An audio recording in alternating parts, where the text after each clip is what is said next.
This video is meant to supplement the user guide that's shipped with your CycleOps Pro Series indoor cycle.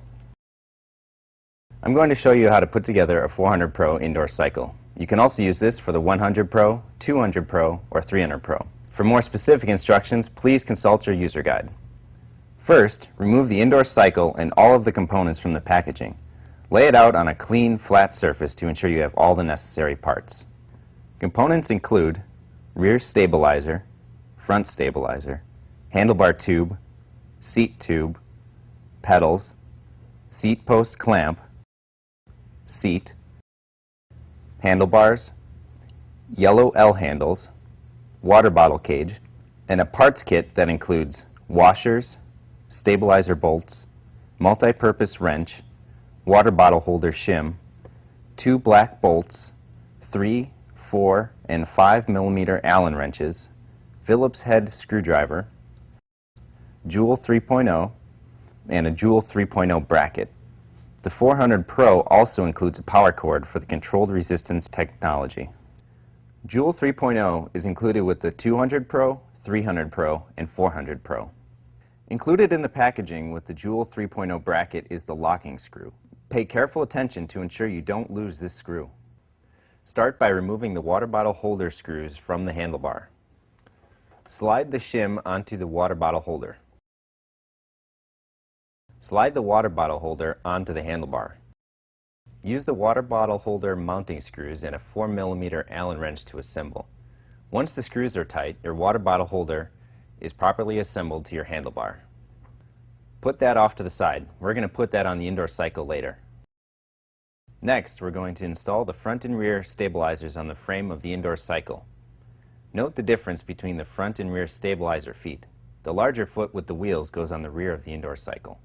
Grab the front stabilizer and place it underneath the front of the frame. Put a washer on each of the stabilizer bolts. Then use 8 stabilizer bolts to attach the stabilizer to the stabilizer plate.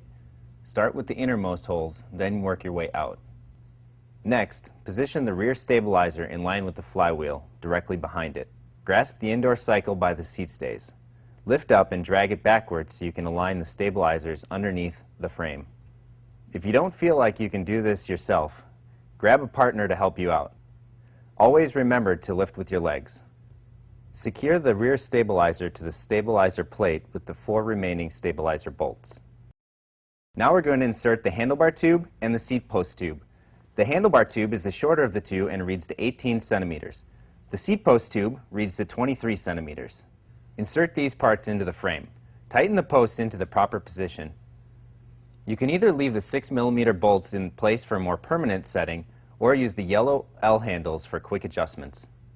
Now we're going to install the handlebar onto the handlebar tube.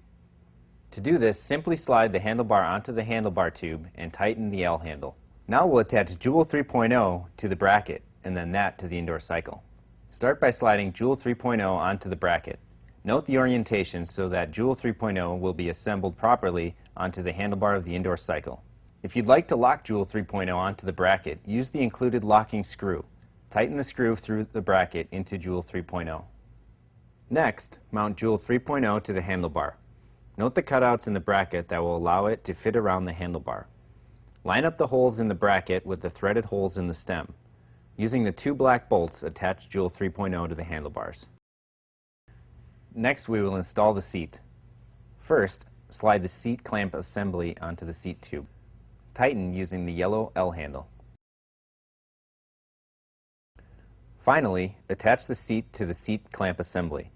Make sure the seat is parallel to the ground and centered on the rails. Attach the gray end cap to the seat tube with 2 of the end cap bolts. Repeat this process for the front end cap. Now we'll install the pedals. Pedals are specifically threaded for the left or right side of the indoor cycle. Make sure the toe baskets are pointing forward before you tighten the pedals into the crank arms. Using a pedal wrench, tighten the pedals to the crank arms. If you want a more customized fit, you can switch these pedals with your own. If the indoor cycle is not stable or your floor isn't even, there are leveling feet at each corner of the indoor cycle. Use these to ensure the indoor cycle sits level on your floor. Use the included multi-function wrench to loosen the lock nut on the bottom of the leveling feet. Then rotate the foot to level it and use the wrench to tighten the lock nut. If you need help, grab a friend. To use the controlled resistance technology in the 400 Pro, plug in the power adapter. And that's the assembly of the CycleOps 400 Pro indoor cycle.